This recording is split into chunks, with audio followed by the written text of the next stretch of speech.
लोकसभा चुनाव के परिणाम के बाद सबसे बड़ा झटका बीजेपी को लगा है। बीजेपी ये उम्मीद लगाए बैठी थी कि वो कम से कम 350 के पार जाएगी और एनडीए को 400 के आसपास आएगा।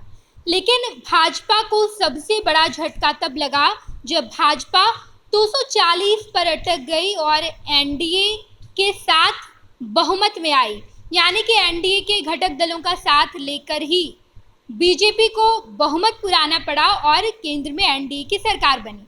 इन सब में उत्तर प्रदेश बेहद ही ज़्यादा चर्चा का विषय रहा।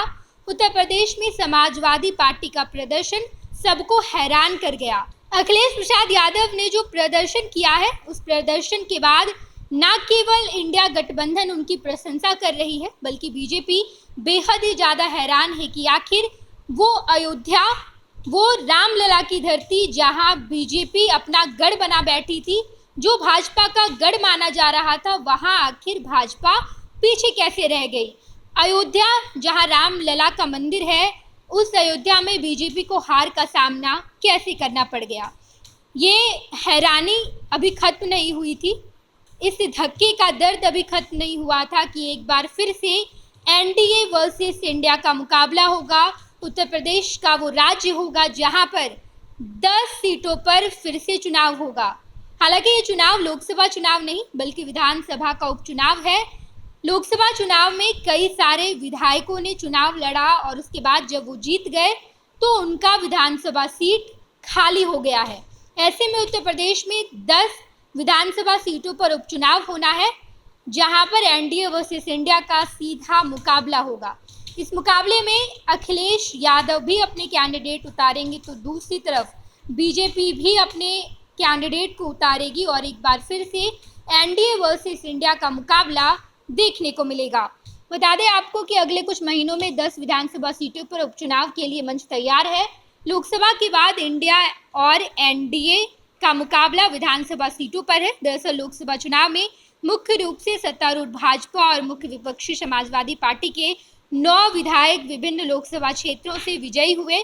उनमें से कुछ ने अपनी लोकसभा सीटें बरकरार रखने के लिए विधानसभा से इस्तीफा दे दिया और बाकी आने वाले दिनों में ऐसा करेंगे। सीसामऊ विधानसभा सीट भी खाली होने जा रही है क्योंकि इसके सपा विधायक इरफान सोलंकी को आगजनी के एक मामले में हाल ही में 7 साल की सजा सुनाई गई थी।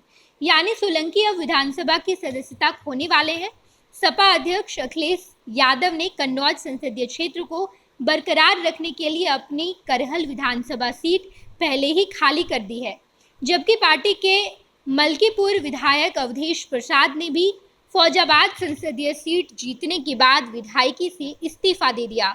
लोकसभा चुनाव में जहां सत्तारूढ़ भाजपा ने उत्तर प्रदेश में अपनी जमीन खो दी, तो वहीं विपक्षी गुट इंडिया राज्य में फिर से उभरता हुआ प्रतीत हुआ है। चुनाव के लिए दोनों अभी से कमर कस रहे हैं। अयोध्या की मलकीपुर में पहले से ही आक्रामक कंपटीशन की उम्मीद है।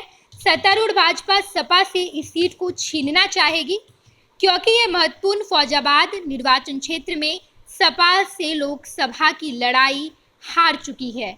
वहीं सपा अभी भी इस बात पर विचार कर रही है कि करहल से उसका सबसे बेहतरीन संभावित उम्मीदवार कौन होगा। इसके लिए अखिलेश के भतीजे तेज प्रताप यादव का नाम चर्चा में है। तेज प्रताप को पहले लोकसभा चुनाव में कन्नौज से सपा का उम्मीदवार घोषित किया गया था। उसके बाद अखिलेश ने खुद इस सीट से चुनाव लड़ने का ऐलान किया।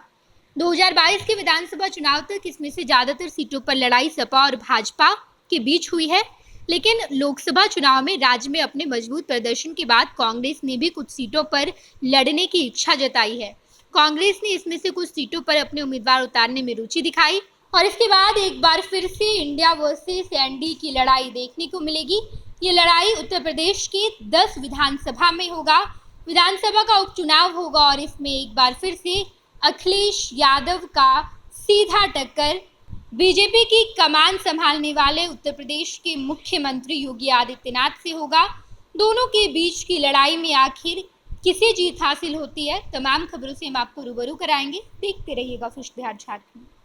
26 वर्षों में 17,000 से अधिक डॉक्टर बना चुका बिहार एवं झारखंड के छात्रों एवं अभिभावकों के बीच सर्वाधिक विश्वसनीय एवं लोकप्रिय संस्थान गोल नेशंस लीडिंग इंस्टीट्यूट।